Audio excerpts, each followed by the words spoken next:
সমাগত শ্ৰীমন্ত শংকৰদেৱ সংঘৰ ৯৫ সংখ্যক তেজপুৰ অধিৱেশন মাজত মাত্ৰ কেইটামান দিন প্ৰস্তুতি তুংগত শ্ৰীমন্ত শংকৰদেৱ সংঘৰ জামুৰিহাটৰ ৯৫ সংখ্যক বাৰ্ষিক অধিৱেশনৰ প্ৰস্তুতি তুংগত জ্যোতিবিষ্ণু সমন্বয় ক্ষেত্ৰ জামুগুৰি আঞ্চলিক তেজপুৰ জিলা আতিথ্যত অনুষ্ঠিত হ'বলগীয়া অধিৱেশনৰ প্ৰস্তুতি সম্পৰ্কে পদাধিকাৰ ভৱেন্দ্ৰনাথ ডেকাই কি ক'লে দৰঙৰ পৰা জ্যোতিপ্ৰসাদ ডেকাৰ প্ৰতিবেদন।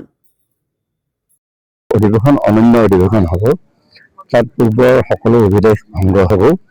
কাৰণ আপোনালোকে জানে তেজপুৰ এখন ঐতিহ্যমণ্ডিত ঠাই। ওখ অনিৰুদ্ধৰ প্ৰেম গাথা, হৰিহৰৰ যুদ্ধৰ কাব্যগাথা, আমাৰ জ্যোতি বিষ্ণু, ভূপেন হাজৰিকা, এইসকলৰ পদৰিঞ্জু ৰঞ্জিত আৰু এইসকলৰ কৰ্মভূমি এইখন তেজপুৰ। তাৰ ওচৰতে আমাৰ জামুগুৰিহাট। এই জামুগুৰিহাট আকৌ কি যে এইখন গোটেই শংকৰী ঐতিহ্যমণ্ডিত এখন ঠাই। বিশেষকে জামুগুৰিৰ যিটো বাৰে চহৰীয়া ভাওনা ২২৬ বছৰীয়া বাৰে চহৰীয়া ভাওনাই ইয়াৰ সংস্কৃতি চাৰিওফালে মানে বিশেষকে শংকৰী সংস্কৃতি উদ্ভাসিত কৰি আহিছে।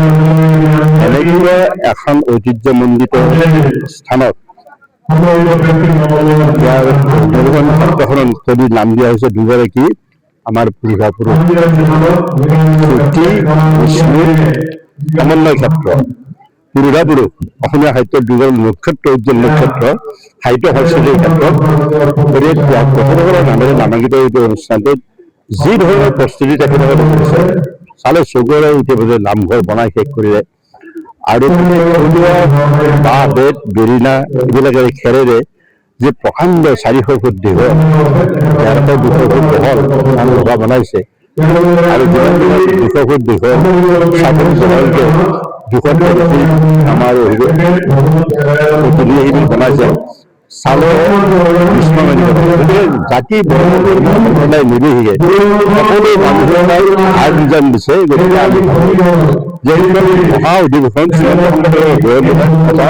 মহামিলনৰ চিত্ৰপূৰ্ণ হয়, গোটেই মানৱ চিত্ৰপূৰ্ণ হয় আৰু সকলো ধৰ্ম সাহিত্য সংস্কৃতিৰ মানে সম্প্ৰদায়ৰ মানুহ আহি জনগোষ্ঠীৰ অসমৰ সমবেত হ'ব। গতিকে আমি বৰ আশাবাদী যে পূৰ্বৰ সকলো অভিলেখ সকলো ক্ষেত্ৰতে মানে ইয়াক ভংগ কৰি নতুন অভিলেখৰ সৃষ্টি কৰি সৰ্বাংগ সুন্দৰ এখন অধিৱেশন তেওঁলোকে ৫ কোটি টকাৰ বাজেট ৫ কোটি টকাৰ অধিৱেশনখিনি নহয়।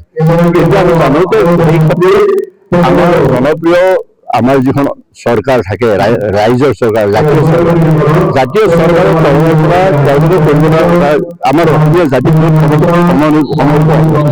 তাত বিশেষকে কেইটামান ক্ষেত্ৰত যাতায়াতৰ ক্ষেত্ৰত বা ৰাস্তা পদূলিৰ ক্ষেত্ৰত এইবিলাকত তেওঁলোকে যথেষ্ট টকা চৰকাৰীভাৱে তেওঁলোকে খৰচ কৰে। আমাৰ যাতে কোনো ৰাইজে কোনো অসুবিধা নাপায়। তেনেকে আমাৰ ৫ কোটিতে বহু কোটি টকা আমি ৫ কোটি টকা যিকোনো খবৰ আৰু বিজ্ঞাপনৰ বাবে যোগাযোগ কৰক 7896121996।